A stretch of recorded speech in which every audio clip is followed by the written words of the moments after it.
Welcome everybody. Glad you could make it. I'm Terry Gibb, for those of you who don't know me. And I guess my claim to fame in all of this is I represent MSU Extension on the PDR committee.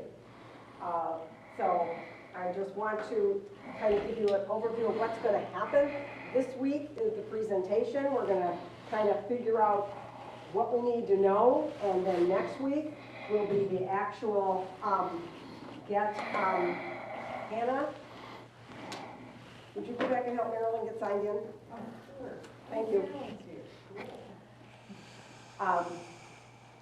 And then next week is actually when the major part of the work is going to happen. We're going to get into groups and we're going to identify and prioritize what is going to, what we want to see in this plan.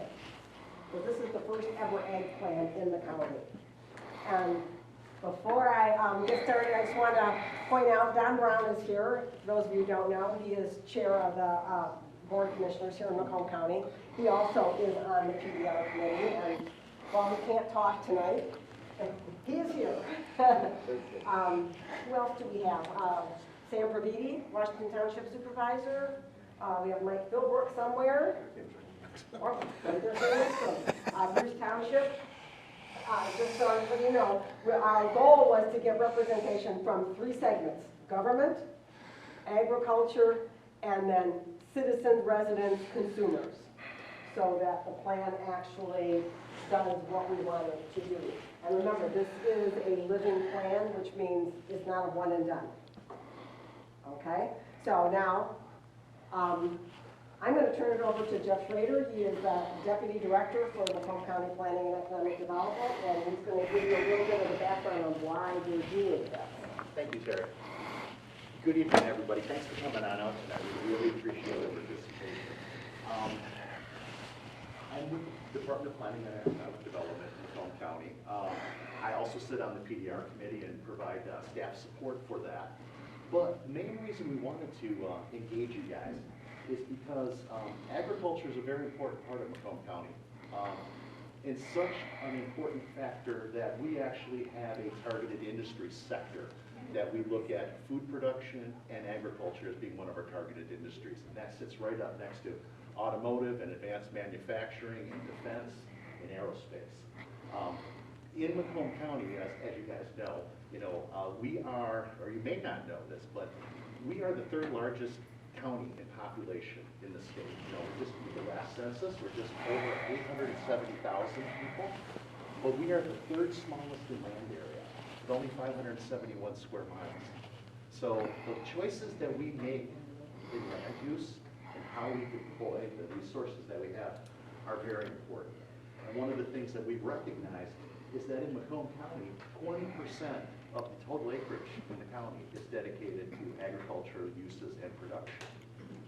That equates to about 30 point, think about, and I'm going to keep notes here, so I'm quoting it all exactly, but about $37.5 million are contributed to the economy, not only by growers, but also by the producers, or not only growers, but then the processors of that food. And that was one of the other segments of people we were trying to get here tonight. Not only the growers, but the processors. Jack Johns from our staff is in the back tonight. We consider him our food czar on our team with economic development. And Jack works a lot with those companies who are taking those products that you guys are growing and bringing them to market in different ways. I think one of the statistics that struck me the most is that of the food producers that we have in Macomb County, about 43.6% of that food that they're processing is all sourced locally. So it's very important. We brought Glenn in tonight to help us work through these workshops. What our intention with this plan is for this plan to be a living document, a document that can be presented not only to the Macomb County Board of Commissioners for their consideration, but also as a document, as a working document, that you guys can take back to your communities to say, hey, are there any ideas in here that are good that we might be able to implement? We don't know what those ideas are yet, because we're going to get the input from you guys. But I'm really excited about this. Something we've been talking about for at least 2 or 3 years. COVID kind of happened, kind of went into that COVID hole. Now that we're back to be able to meet in person, we thought we could be able to get this going and get some workshops going. So I thank you very much for your attendance tonight, and hopefully you'll come back and join us at the next session as well. So with that, I'll turn it over to our Thank you. Master of Ceremonies tonight, Glenn. Who'll be Master of Ceremonies, yeah, right. I've seen, and I know a couple of you in the audience, and the first thing you're going to ask is, why is the form-based codes guy up here talking about ag? And the reason I am is because if you don't think strategically about your inside-outside game, Macomb's small geographically, but it's growing.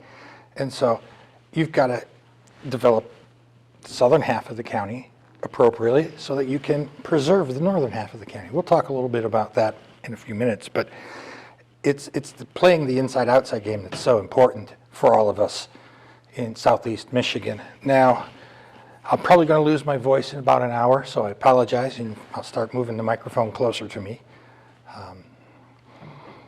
And I know Jeff is filming this, so you've all been warned. We'll be emailing out the presentation as a PDF for everybody. And also I'll be sending out a couple of copies of plans that I think are really good that you can look at and read sometime in the next week so that you can then come even better armed than what I can prepare you tonight for next week's participation workshop. And there's food involved in that, if I'm not mistaken. We're going to actually feed people next week. So that's a good thing to do. Now, it is an important part of the county's economy. Jeff read off those stats. I mean, your average farm in Macomb County is worth about $1 million just in land and equipment. Think about what they produce with that level of capital. And so it's an industry. And we need to think about it as an industry. But also, we need to think about it as a heritage. Because what we've got in the northern half of this county is some of the nicest and best farmland you're going to find in Michigan. And diverse. And that's a really good thing. I was giving a presentation like this last week, and the numbers for the county, it's like, well, we're corn and soybean, and we don't do any processing. So there's not much need to plan for that, is there? And then they just put 160 acres into new housing last week, so that's besides the point. So it's an idea that if we plan for it and think about it, it can be a lasting tool to ag quality of life. And that's a big thing now, is place and quality of life. I know when we were all kids and the summertime came or the weekend came in the summer, we went up north. We went up north to Houghton Lake. We went up north to Traverse City. In today's hectic world, going up north can mean you can get north of 22 Mile or 26 Mile for the weekend. And so it's that, getting up north in our own backyard, that's very important to protect as well. So why and where do we do an ag plan? Well, it can be in lots of different places, and you can do it for lots of different reasons. The number one reason to do an agricultural plan or an ag economic development plan is to actually plan for it for a change. A lot of communities, you pick up their master plan, and sure, they've got a soils map in there. And sure, they've got a lot of ag land in their community, and it's all white. And why is that? Because they can color over it easier when they want to change it to something else. Agriculture in Michigan, the land has always been thought of as what's being held for what's next. Is it going to be housing? Is it going to be recreation? Is it going to be industrial?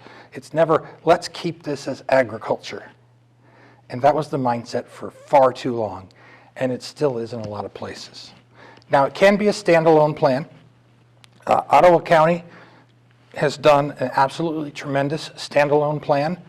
You can read it in 10 minutes, and it lays out 5 major strategy groups that they can tackle over the next couple of years. It's one of the best plans I've seen, and I've been digging through these for far too long, as opposed to a plan from North Carolina that was over 650 pages. And all of the action strategies were on page 305 or something like that. And so the entire contents of the plan were on one page of information. but you had to dig through all of the other stuff in there to find out what you're going to do with it. And so Washtenaw County, another county in southeast Michigan, they have a chapter in their county master plan that's focused on agriculture. And that's what's referenced to by all of the townships down there who are working in agricultural planning and purchase of development rights. And so that's their county-based reference. It's right embedded, it's chapter 4 in their county master plan. And so it allows everybody to see what the vision for the entire county is. Now, Washtenaw County is a little smaller in population than you are, but they're also 22nd in agricultural production for Michigan. Macomb's 28th. So don't buy anything from Washtenaw County. Don't buy anything at the farm stand when you go to see the football games.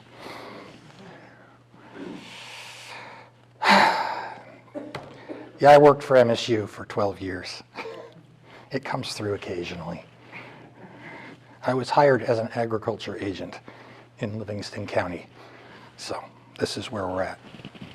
You know, in addition to not planning and not thinking about where we're going with ag, there are a lot of things, even if we are talking about planning for ag and ag economic development and ag production and how we market it and how we distribute it.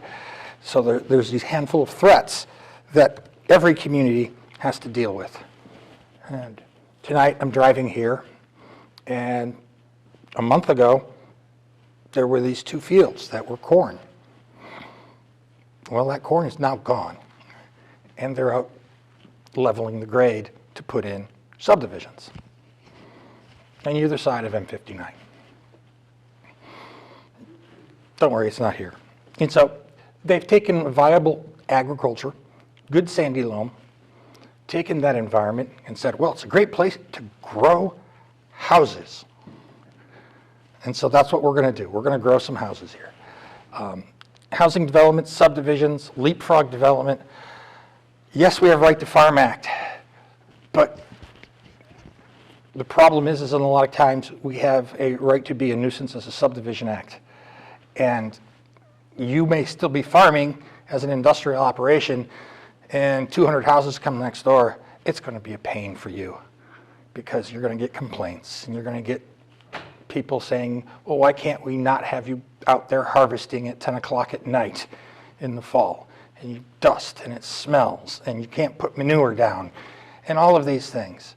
And so it's that leapfrog development and the expansion of these subdivisions that in a way aren't really necessary because we have enough infill and redevelopment opportunities to absorb all of that housing. And so it's that situation where because the land is so cheap,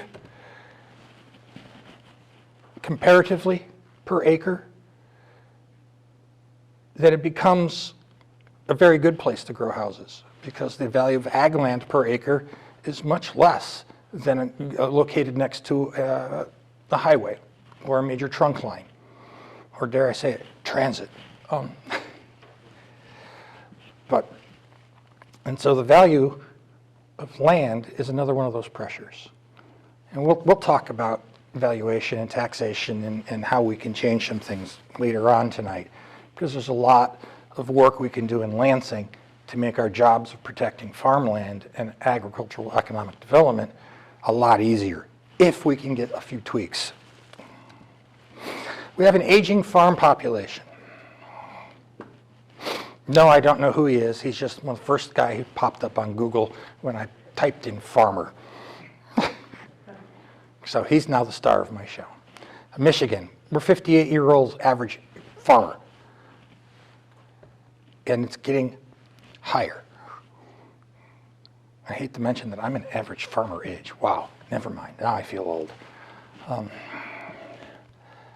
Yeah, I talk to myself a lot. I apologize. Nobody else will. The problem is these folks are coming in and farming what they've had for the last 30 years, or that's been in their family for the last 100 years. But there's nobody coming after them. There's nobody coming into the pipeline. And so that's one of the big issues is how do we get more people interested in food production and fiber production and sustainably using this land going forward. That's one of the big threats to every farming community in America. It really is. The other thing is there's no incentive to get into farming. Other states south of us, Ohio, they've got a pilot program where they give grants to farmers to start up. And so they've actually got a statewide program to get people started in the farming business. And that's an interesting thought in my world, is you can get a startup, MEDC will give you a loan to go build a plant somewhere to make whiz bangs for an automobile or solar cells or batteries, but they won't give you a grant to go start a farm. So that's just another means of thinking differently. So other states do have incentives and grants to start a farm. Now, logging and deforestation isn't such a big problem around here, but if you've got a woodlot, it can be sustainably managed if it's more than 10 acres. The problem is with the Land Division Act and land prices, we get fragmentation. Once we get fragmentation of a woodlot, the harvesters don't want to talk to you if it's less than 10 acres. Usually if it's less than 20 acres, they don't want to talk to you about a woodlot. And so it's this type of parcel fragmentation for a logging industry that really becomes a problem. And we can see that manifest in woodlots all across southeast Michigan. They just become clear-cut. So that's the depressing news. And this is why I tell you can take your pens out and not stab yourself anymore. But old joke. What I'm going to rip through now is a whole host of tools that we can use and think about. And we can't use all of them immediately. The problem is if you take all of these ideas and you dump them into a plan, we don't have enough people and enough resources to get everything done. And so I've seen some plans out there, 600, 700, 8-page plans for a county. In North Carolina, their big thing right now is how do we replace all of our tobacco with something else? And so North Carolina has a big initiative to get into industrial hemp. I don't know if that's something we want to do here in Michigan, but so those plans in North Carolina also tend to be very large, be tasked directly with the Agriculture Commission for that county. They have a structure there that we don't have here in Michigan. And so we can't use those same types of techniques and tools. We have to be nimble, we have to be aggressive, and we have to think tactically in terms of what we can accomplish in the near future. Have that vision out there, but start to identify all of these objectives and strategies that we can use now to get to a better place. And then come back in 2 years and say, what have we accomplished? Okay, what do we want to add? And so let's get on the ride. First one is, okay, I'm a planner, have to start with zoning. Some of you have seen me at Citizen Planner and know my attitudes on that. So the problem again is loss of farmland, loss of employment. We end up not necessarily using the prime soils for farming. We use some of the prime soils for houses or for other uses. And so these are these mismatches that we want to work around. Also, the public doesn't realize how much of an economic contribution ag and food processing actually generates to a local community. Okay, almost killed myself. If you have questions, interrupt me, because I won't remember what I said at the very end of this. So when we're talking about these tools and techniques, feel free to ask a question in the moment. Interrupt me, okay? Think of me as your own personal 8-year-old with a computer full of knowledge. So So people are always concerned, you go ask, you send out surveys, and this is very commonly done, is we send out surveys to the people in a community, and they say, well, what do you think about agriculture? Well, we're losing our rural character. Well, what's rural character? You know, rural character. And then, you know, you get this Norman Rockwell-esque picture from them. You have a red barn with a couple of cows near it, and, you know, pastures and orchards, and it's all pretty. It's not a combine out there at 10 o'clock at night trying to get it in before the rain. There's this mismatch between the public's perception of what agriculture is and what it really functions as, and how it is an industrial operation, not so much that Rockwellian operation. So there are 5 basic tools we use in zoning to protect farmland. Now, some of these are not very popular, some of these are very popular. Now, this is things that we can put in a county plan because these are examples of what local governments can do. One of the things that we look at, it's hard to plan at an ag economic level that's smaller than a county. It's actually better to plan it at a regional level. You know, if I had my way and waved my wand, SEMCOG could put out a regional agriculture plan and tie in the producers, the processors, the marketing, the transportation, all of those things. Now, a township can't do that very well because they don't have the resources, they don't have all of those activities necessarily. And so it's getting everything in together. If you plan at the region, you can enact locally. So when I'm talking about zoning here, these are tools that the townships can use to protect their farmland based on their priorities. So let's dig into this. Development rights tools, purchase of development rights, conservation easements, land trusts. It says TDR on there, but TDR is kind of really limited to one parcel because you can do it with a PUD, but it's not easily done. Yes? What's TDR? Transfer development rights. It's a tool that's used in other parts of the country. We can't use it here because we don't have the enabling legislation. And it works really great because you get paid to leave your land vacant and somebody else pays you so that they can build extra density where the roads and the sewer and infrastructure already is. That's a win-win. We can't do that. Same with concurrency, which is, you know, having the infrastructure develop as it goes forward in order to prevent leapfrog development. You know, we don't have the tools for concurrency either, but we could. Let's get into what we do have. All right, one of the things we have to look at is allowing for value-added activity on the site. Now, a couple of you in this room, new townships, are very good at that. It's you get them on the farm, they produce it, they process it, they market it, they sell it, they bring people in on the weekends to buy it. That's all value added to production. And that's something, but not a wedding barn. That's an event. You're not growing weddings on your field. You come back to the argument of if you can produce a fur or fiber, production is great, but it doesn't do unless you are out competing everybody on a scale. So when I talk to corn, soybean people, I say, you're competing with Iowa.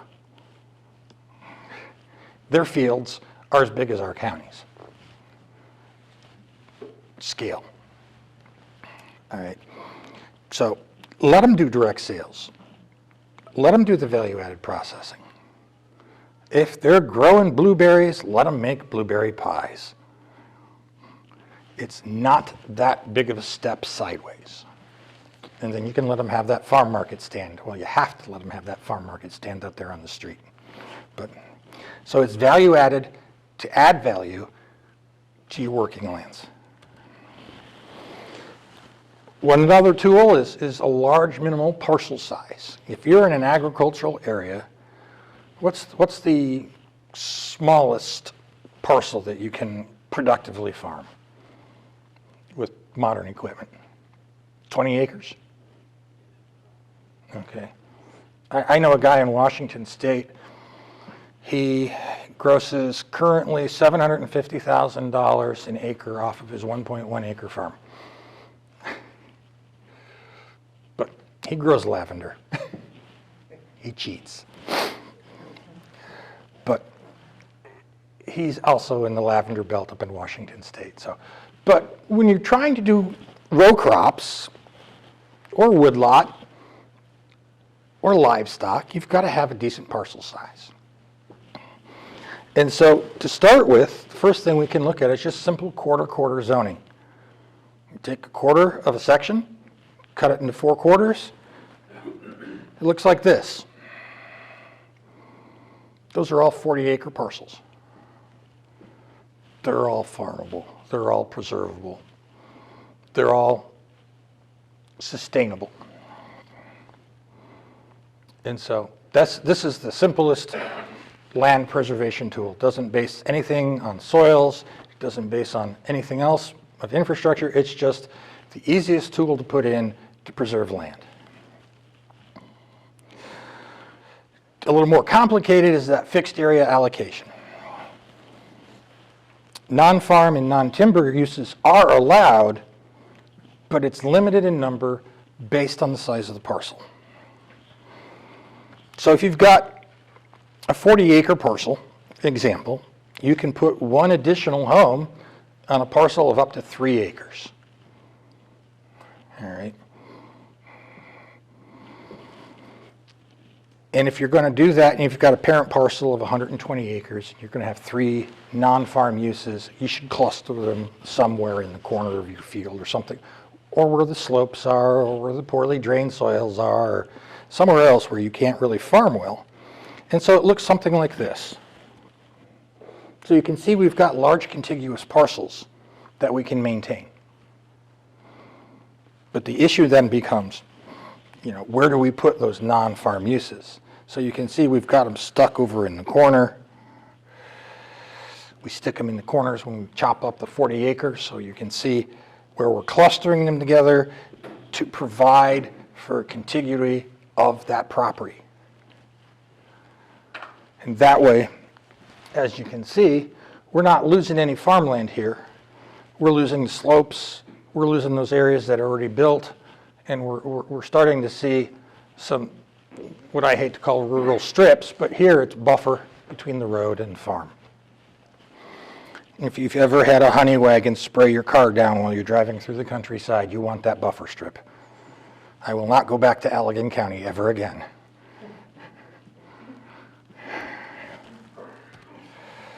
Now, you can also do sliding scale based. The bigger the parcel, the less chunks you take out of it. Now that seems counterintuitive, but you want to save those big parcels if you can. If it's quality soils, you want to save the big ones. So what we do here, again, that same piece of property, try to be consistent here, but we start to cluster things. And so we shove them over into the steep slopes, the areas where we can't farm, the areas where we can't get logging equipment in, the areas where we've already got farmhouse on, a lot of historical farms, and you know this, they'd have the big farmhouse, and then they'd have a couple other farmhouses on the same parent parcel. Try to get that approved today. My kid's house is a little over an acre, and it sits in the middle of a 140-acre field, adjacent to. And right next to them is another 1-acre parcel, and they're right there on the corner. And then the soybeans as far as you can see. And that works, because the soils where they're at they're stony, sandy, and it's a high water table. It's not really great for housing either, but it's a 150-year-old house. They didn't know better. So if you have 40 acres, you get 4 divisions. If you have 80 acres of parent parcel, you get 2 divisions. Now, then you're going to say, but what about the Land Division Act? That's directly opposed to that. But you can put this in years, they wouldn't change their master plan, they wouldn't change their zoning ordinance. And in the background, the township supervisor is quietly going around buying up farms, contiguous parcels. He got about 480 acres contiguous. Pushed through a change to allow residential development and resigned. And then developed 480 acres into subdivisions. Don't do that. That's nightmare fuel. But he did it. It's there. He left. He made his money, and now he's in Florida. So he got his just desserts this week. So, any questions on the zoning controls before I jump into non-zoning and more fun stuff? Yeah, I do. Is zoning typically on a county basis, do it on a county basis, and do it on a state basis? Around here, it's done at the sub-county level. You get more rural, you get more county-based. You can do it at county, you can do it at township, you can do it at village. You can't do it at state. The state preempts. They don't have zoning. They have preemption of zoning. So most of you folks that are with townships, you have township-based zoning, and then the village overlays it, or a city preempts it. So, Don, you had something? Yep, that's right. To clarify, what makes our problem in our county so much difficult is we've got a confederacy of all these individual governments that got their own zoning laws and practices that make it hard to do things. Not impossible, we've proven with the PDR committee, but this takes a little bit more finesse. And he's that committed because he wasn't supposed to talk tonight. But yeah. How many units of zoning control do you have in the county? 27. That's not bad. Oakland County has 61, and they've all got to play together to accomplish something of a bigger nature. So it is a challenge, but it can be done. There are communities that have made some of these zoning decisions. We have some communities that have been very progressive on what they're doing with regards to their zoning. So it can be done, and there's a lot of it out there that you can access. It just requires you to get information and practice your Google foo so that you can get out there and discover what other communities are doing. Yeah, Ken? Yeah, the other point, if you do some of these practices, you're taking the future financial benefits away from the landowner. Mm-hmm. You're affecting my retirement plan or my land value without just compensation. Right. And that's why Michigan, they came up with purchase of development rights so that they would compensate you for your development rights. Problem is, the state has very strict rules on how you pay for purchase of development rights.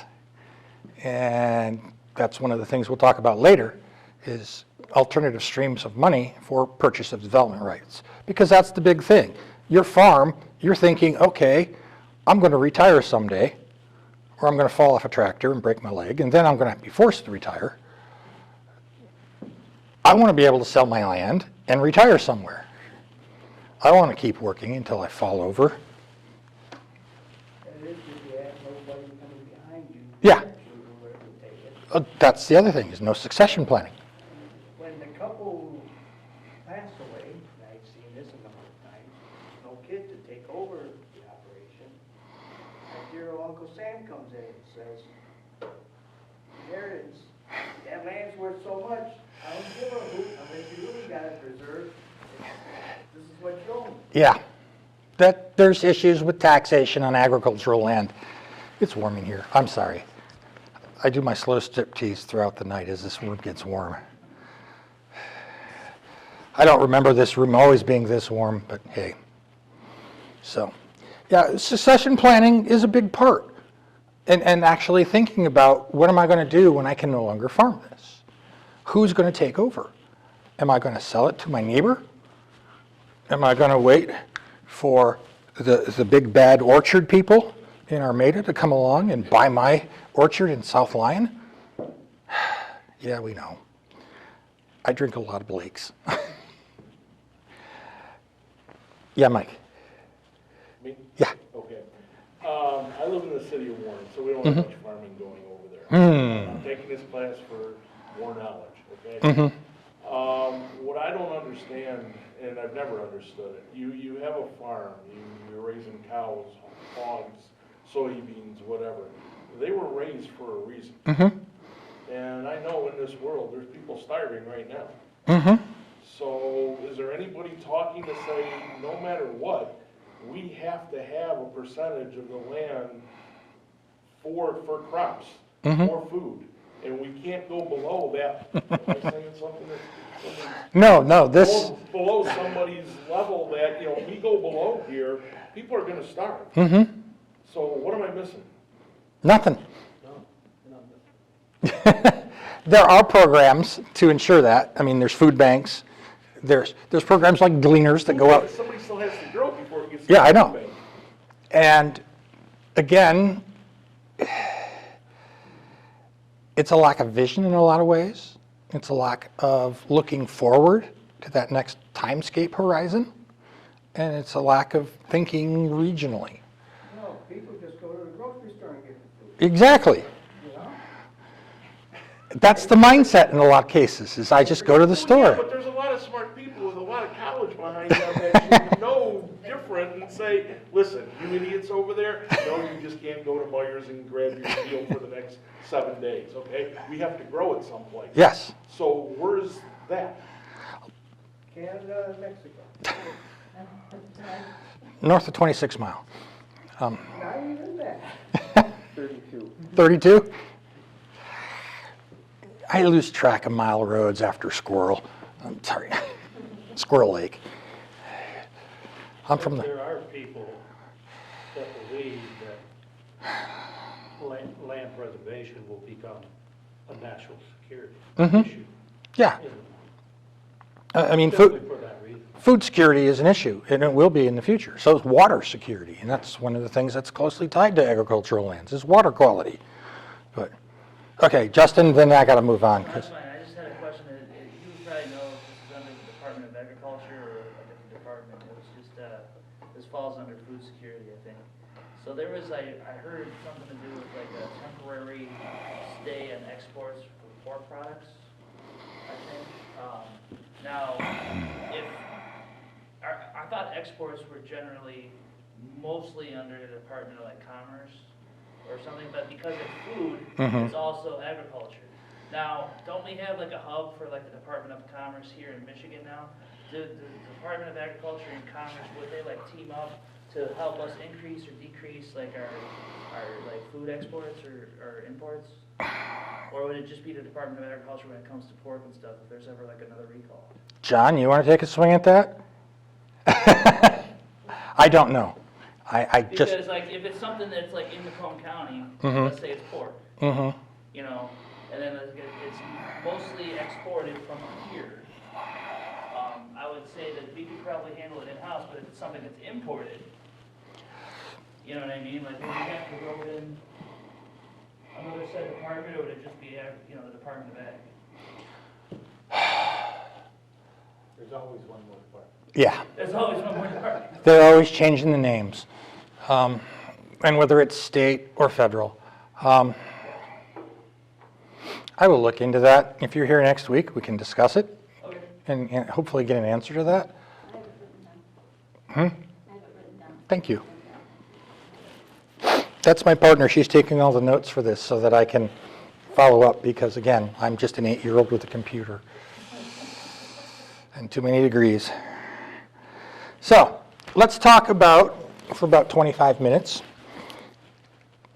And this is such an optimistic statement. I mean, yes, there are limitless opportunities for developing new products and new markets. We don't even know what they are yet. I mean, 20 years ago, if you grew green beans in Michigan, you couldn't get them processed in Michigan. They all went to Indiana. So Sugar beets. Never follow a sugar beet truck because they bounce.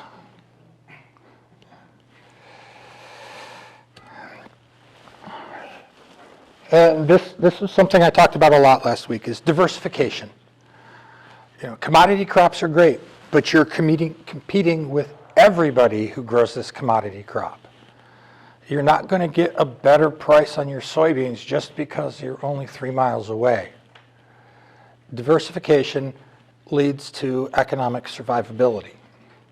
Yes, it may require different equipment, but there are things out there like the Tobacco to Hemp project, which look at how they can help diversify locally and build up on that economic stability. So, product diversification is that first component. There's two sides to this coin. There's growing more different things, and then there's doing more with that thing that you're growing. Before Archer Daniels Midland came along, most people didn't realize that all of our vitamin C came from corn, the supplements. So it's taking these products and breaking them down, and so now we can get out of one piece of corn, we get corn oil, we get cornstarch, we get cornmeal, we get corn plastics, we get fuel, we get this whole host of chemicals, because we've learned how to do much more with this simple thing called corn. It's not that simple. So product diversification is the other side of that coin. Growing more things, diversifying what we have, and moving on towards being able to be a non-commodity grower, but a market grower, or a producer for local markets, local restaurants, local schools. Now, the next thing we can talk about is brand identity. Again, 3 o'clock in the morning, I'm out there on Google, and I found this, Macomb Food Collaborative. And I click on that, and it takes me to 404. If you'd like to buy this domain, and so branding is a huge part of economic survivability. If you have those 2 or 3 characteristics that you can immediately communicate to somebody, grown in Macomb, processed in Macomb, cooked in Macomb, and served to you here in Macomb County. Or you can get your food for your home table here in Macomb County. And so it's creating that brand identity that people can immediately recognize and function as a central reference point. So imagine if you had a macombfood.org, and you could go there and you could find out where all the farmers markets are, where all the farm stands are. You could find out where all of the agritourism businesses are, where you can go up for the weekend. It would be a huge tool to help support the local food and agriculture. So, for example, here's a nice, lovely lavender farm. No, this isn't Macomb County. But you can make a ton of money getting suburbia to come out and romp through your lavender fields. And then you sell them a bunch of lavender, you sell them a bunch of lavender products, and then you get them onto your website, and then you can continue selling it to them or inviting them up for lavender weekend. You have something else for them to do, like chickens to pet. 10-year-olds love chickens. I don't know why. But it becomes a destination. And it doesn't just have to be an oddity crop like lavender, which requires a pretty specific microclimate to be commercially successful. Yeah, we can grow it here in Michigan, but we can't really grow it in a lot of places here in Michigan on a commercial scale. You get over towards Lake Michigan coast, you'll see some lavender farms over there. You'll get these microclimates where you can produce. Now, we have very different microclimates here in Macomb County, which is why you see things like chestnut orchards and apple orchards, because we get these microclimates where you're up on a ridge or something of that nature, and all the cold air falls down into the valley where all the people live, and our trees stay warm at night. It's things like that. Blake Cider Mill is a great example of agritourism. I live 70 miles away. I know exactly where it is.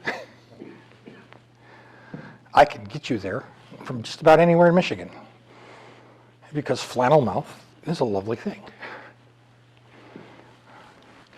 But they've made it an experience. I have an apple orchard in my backyard that has also got apple wine and hard apple cider.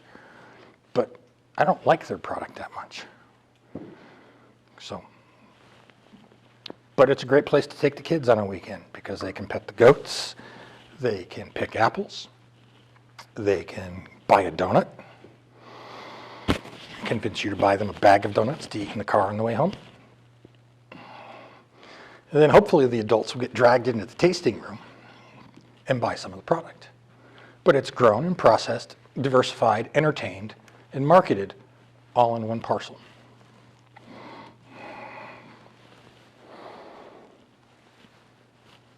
Another thing is along with awareness, we start to look at how we can gather money together to purchase development rights, because that's truly the only way you're going to have any long-term guarantee, is if you actually buy up the development rights for a fair market value.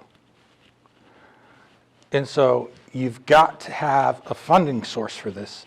Unfortunately, we don't have a lot of funding for this right now at the state level, at the county level, or even the local level. Now you can come up with different ways of raising money. You'd be amazed how fast, GoFundMe works. Go fund my farm. No, but it's just, you create opportunities for people to donate to some type of organization that can then reach out and purchase and conserve or promote. Because economic sustainability does tend to preserve land. If it didn't work, they'd break it up. I love this line, put your money where your farms are. But the other thing that really can be looked at is developing data hubs and data networks.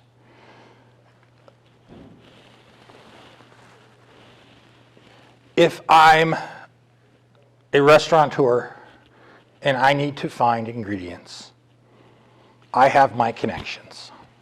But if I want to expand beyond that, or somebody doesn't have it, how do I find out who's a producer? So having that type of data network that allows all of my commercial consumers to harvest that information and all of our commercial producers to put that information in, we create this network of folks who can, with the click of a mouse, interact with each other and find new connections and find new sources for their materials. And the other thing is when you've got networks like this and you get together with these folks, you start kicking ideas off of each other, and it gets very creative. Because I can sit in my office all day and when I first got asked to talk about this and help with this plan, I said, well, I could write the plan right now that would be 80% accurate. But there's going to be that 20% that somebody's going to come out of left field and say, well, that is a tremendous idea. We need to put that in the plan. And it's that connectivity that generates genius, which generates really, really good results. And that's why we're doing this in person rather than just via a survey and sending you home with books to read and then writing a plan and letting you read it at the library. It's that networking, social networking, data networking, bringing all the information together so that we know where we can find it and we can put it to use. Whee! Drop my microphone. Farm to school. This is not a new idea. It's an underutilized idea. And one of the cool things is it generates field trips so the kids don't have to be in school all day. No. Schools are a huge institutional consumer of foods. I don't know how many school districts there are in this county off the top of my head because I don't have that database with me, but each one of those schools buys a lot of food.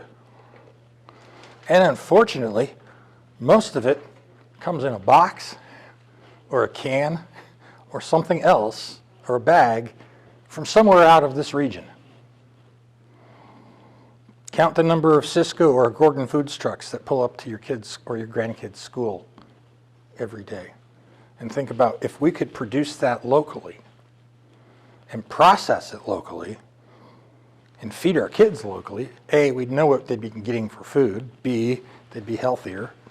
C, it would be better for our local economy and our local environment.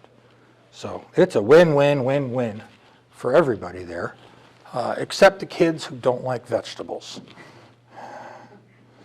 They're going to lose. Okay, the next big chunk of strategies fall under producer training. Because you learn to farm. You don't learn when you're running a tractor, you didn't necessarily sign up to run your social media account.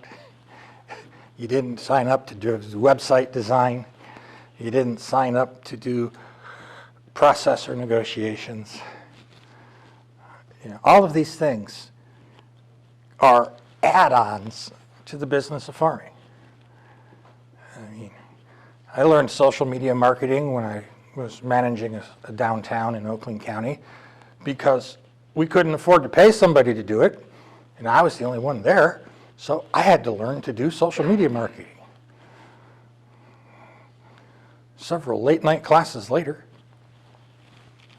I can tell you, Facebook is not your friend. Oh. So, producer training. One of the things that we talk about for producers is supporting local food systems. This is my plug for MSU Extension.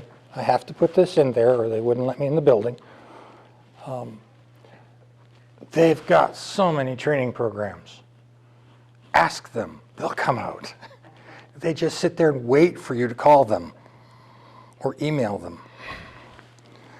Or you just call the office and say, hey, who do you have that does X? And they'll find you somebody. Or you can go onto their website. This is how actually I got into doing ag economic development plans, because we did an economic development plan for a county, and one of their 4 main strategies was to develop an ag economic development plan. And we couldn't find anybody. And this was 10 years ago. Nobody in the state was doing this. Nobody was taking a comprehensive look at how to support and reinforce your ag economy in your county. And so I ended up writing a plan for them. It wasn't implemented, but that's okay. It was a nice plan. It won an award. So every step of the way, whether it's a producer, a processor, or a retailer, your friendly folks at MSU Extension. Commercial over. Ag is very good at soaking up, a farm field is very good at soaking up rain. So much better than a parking lot or a rooftop. I know you've done a lot of work in this county with the Clinton River watershed, but this is an opportunity to really look at through the MEEP program or other programs out there to really work on water quality. It's a benefit. It doesn't take that much extra work, and you get tax credits and certifications and all this other fun stuff.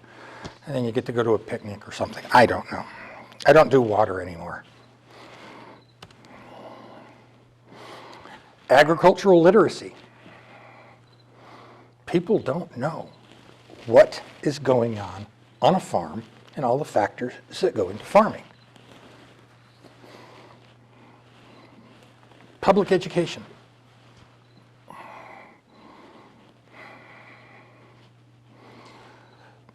In the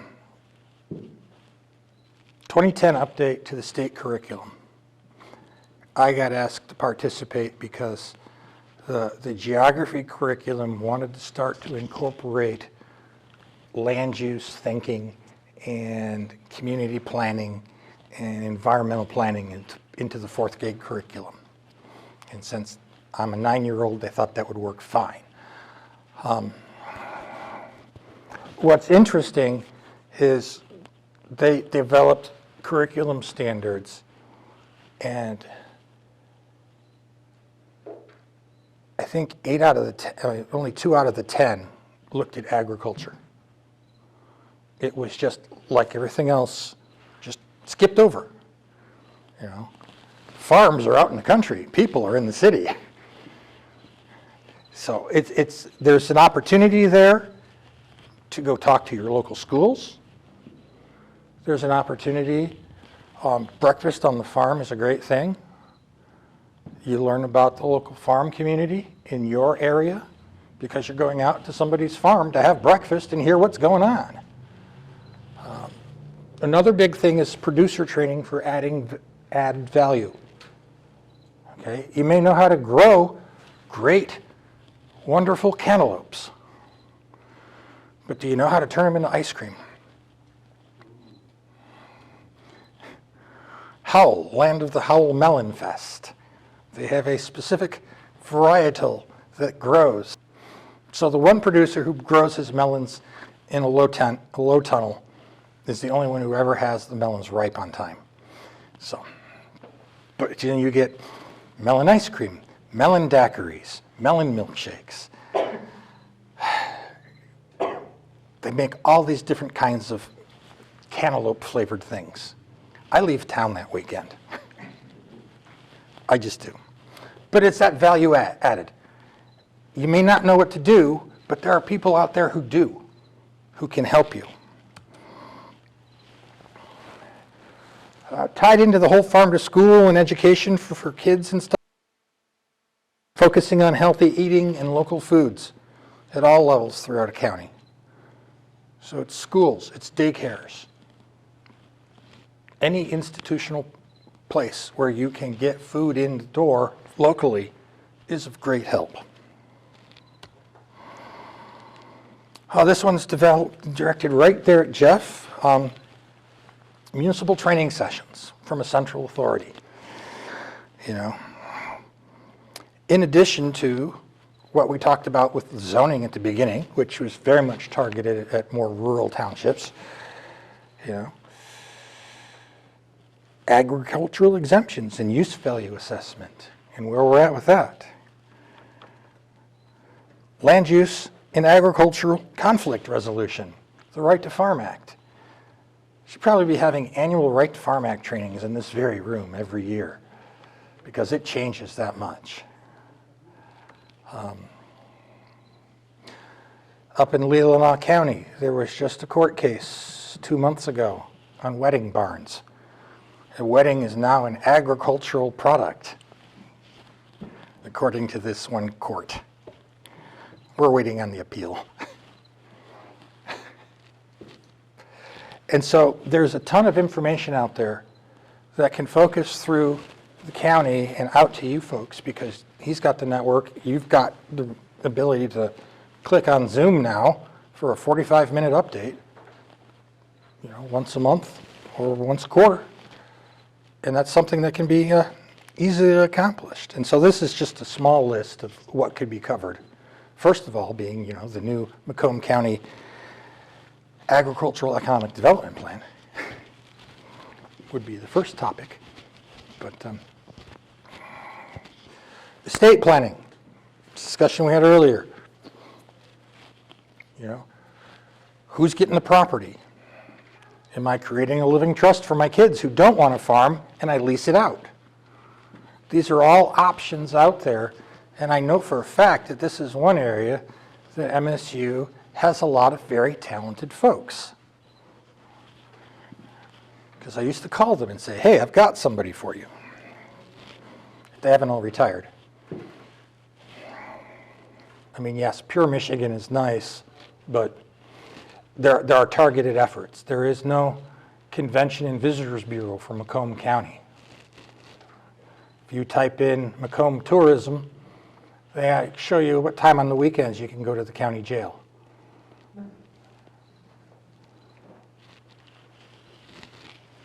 So, we'd be looking at the county to invest in a coordinated marketing plan, a coordinated outreach campaign,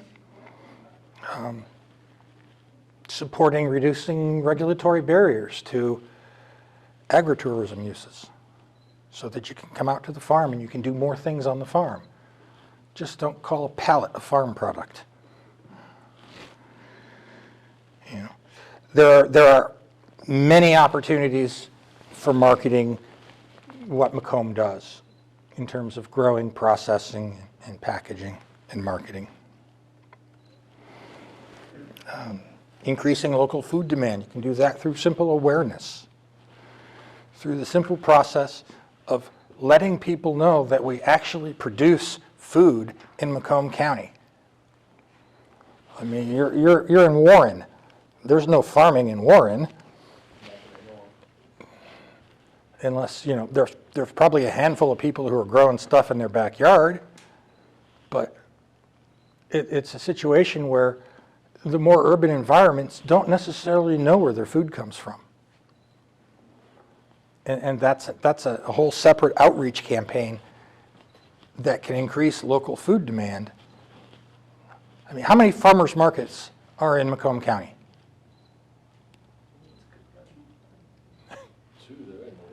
Two? Well, there's one on Warren and there's one on Mount Clemens.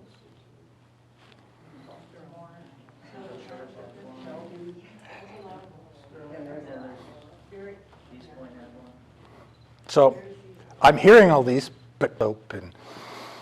Yeah. But I'm from Fraser, and we tried to get a farmer's market going, and the problem was finding someone to come that had the produce. And so while it's nice to market it, I like the idea. It's how do we get those vendors and those producers engaged? And how do we connect with them? I don't care if they're at the border of Macomb County or if they're in Revere County. I think a regional, at least a multi-county. Right. Southeast Michigan approach would be helpful. But that is something we struggled with for 3-4 years. And there are databases out there of producers, farmers, produce farmers, CSAs. Those are the people you start reaching out to. You go to your neighbor's farm market and say, hey, I'm going to start one on Tuesday. You want to come to ours on Tuesday and be here on Thursday? It's a volunteer effort. So Yeah, there's poaching involved. Poaching, yes, so that was one of the terms. That's my. Yeah. The one we had in Warren, I mean, at one point it was decent size, not huge. But over the years, there might be 4 or 5 tables, that's it, and food trucks. Yeah. I mean, a farm market needs a manager who's committed to it. Farm markets. Macomb County growers populate most of those farmers markets in Farmington Hills, in Marlowe, in Shelby, and all the places where you have them. It usually begins about sweet-corn time, so it's a pretty short window sometimes. Yeah, Ken.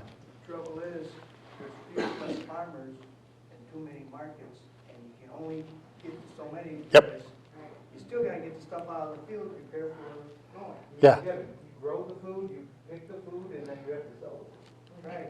You need more people. Tell me where I can find them. I know. Now, how many of you recognize this picture? What's that, Myers? Yeah, it's Meyer. They have a huge local food program. Depends on your definition of local. Well, Some people call the U.S. home. yeah, I mean, I know that they tend to pull from a their corporate area, which is 6 states now, I think. But, you know, it's a start. And if you can get into that is a area to look at as just another means of a place to sell your product. And they buy larger quantities than the Coney Island on the corner. So it's another institutional. Hannah, how many CSAs are in the county? Asking me? Yes. I can't even remember what it's. Community-supported agriculture. Oh, that was. Share farming. That was. I'm going to go back to Jack in the back corner. Yeah, you'll see the farm markets on Macomb Home under macomb.gov.org. So you'll see the 10 farm markets, and you'll see the 4 CSAs, and then you'll see the list of farm stands as well with address and also times. And it should be up to date. Somebody was working out that this whole spring, making sure that was updated. And then we were trying to do something that Pure Michigan Business Connect is doing, where they connect the auto supplier with the OEM, trying to connect the farmer with the business. And on the new website, we may have a link to have, like, Atlas needs 10,000 eggs, or if Sadie's needs pickles or beets or whatever, then we connect that person with the farmer. And they can list what their needs are, and the farmer can go on there and just look. So he just listed off about 6 of the strategies that we've had up here on the screen. So, no, that's good to know.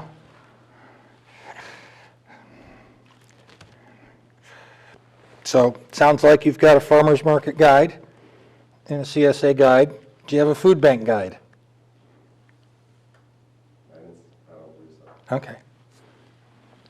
Isn't that what the city of Detroit's been doing the last couple of years? With some of the open lots growing here and everything? Well, the food bank is typically salvaged foods or surplus foods. It's not a food bank. I mean, these people are. They're people are growing. coming in to pick, what they want. Or tomatoes or whatever. Yeah, they've got neighborhood gardens. They've got some of the larger urban gardens in the U.S. in Detroit. That's all Kellogg money. So, this just ties back into, if you're going to have farms, you got to put your people somewhere else. So encourage growth in those areas like Warren, like St. Clair Shores, like Rochester, so that they can then protect those lands out further. This was something that I found that I thought was really interesting, is they have a permanent floating farmers market that moves to a different community, and they rotate around. And so if you've got, 20 communities in your county, you've got 3 or 4 of these that rotate once a month through your community. So the first Saturday, you have a farmer's market. So I'm not going to get into green zones. That's too political for 8:25 at night. This is also a very useful thing, and just articles and interviews and, Farmer of the Month or Farmer of the Week. If you could get a couple of volunteers to put together information about a farm and what they're doing and what they're growing, information you can gather with a click on their website or a 10-minute interview on the phone. And this is the kind of things that you can then put in libraries and schools, and people will read these. And it becomes a huge means of developing a groundswell of support for your local food community. It just requires a couple of people who, frankly, have nothing better to do with their time than write about food. Or interns. Yeah. We already got a job for Jeff's intern this fall, so. All right, closing thoughts. It's 8:25, you want to go home. Southeast Michigan's changing. It is constantly changing. One of the things that we have to get past is the concept of preserving all the farmland that we have, because some of it isn't very good. And we have areas that is tremendous farmland that we need to preserve. The goal for the region should be to encourage and support sustainable programs that maintain the viability of ag and not just say, well, we protect farmland. I mean, there are farmland preservation programs. The idea is to think in terms of a longer frame and move into a longer time tranche to protect the land over a longer period of time. Now, talked about some tools that we don't have in Michigan. And this is a chance to call up your favorite senator or representative and bend their ear for a while. And this is a good time of year to do that because they want to talk to you right now. Probably not about what you want to talk about, but they want to talk to you right now. So we look at things like changing to a use value taxing system. That'd be of tremendous benefit, I think, to a lot of farmers. Enabling legislation that allows us to have more flexibility in how we fund a PDR program, because it's pretty restrictive right now. Local agricultural security areas. Dedicated state funding for the purchase of development rights grant program. Where have I heard of that before? Changes in the Land Division Act that will minimize the efforts, because right now the Land Division Act is just a means of spreading your development out over 20 years. Because you'll take your 40-acre parcel, and by the end of that 20 years, you won't have any land left. You'll have rural sprawl. You need one more on it. Yes. Eliminating nonsense regulation. Because right now, new Congress or federal government fines for violating food safety stuff and that has skyrocketed to help pay for the nonsense fine. There's one bullet on here that I haven't put on here, and in the 25 years I've been in the business in this state, every so often they bring up transfer of development rights, enabling legislation, and that would be a wonderful boon for counties to be able to set up sending zones and transfer zones, receiving zones, so that you could purchase development rights and transfer from one parcel to another, so you preserve the farmland and you pay to build in an area where we already have infrastructure and other people. And that's just, to me, seems so simplistic. It would be the best tool that we could come up with right away. So, with that, any other questions? I always ask this at the end because you're all tired now, and you haven't had any sugar tonight. Yeah, Justin, you had your hand up? Yeah, you were talking about the food banks, and then you were mentioning there was something earlier with, I don't know if it was the land bank. And so I think that there is a statistic with, I think this gets back to his question earlier. Like when I worked at the grocery store, they said that something like 40% of all the food bank donations were mostly from grocery stores. So I don't know if maybe there's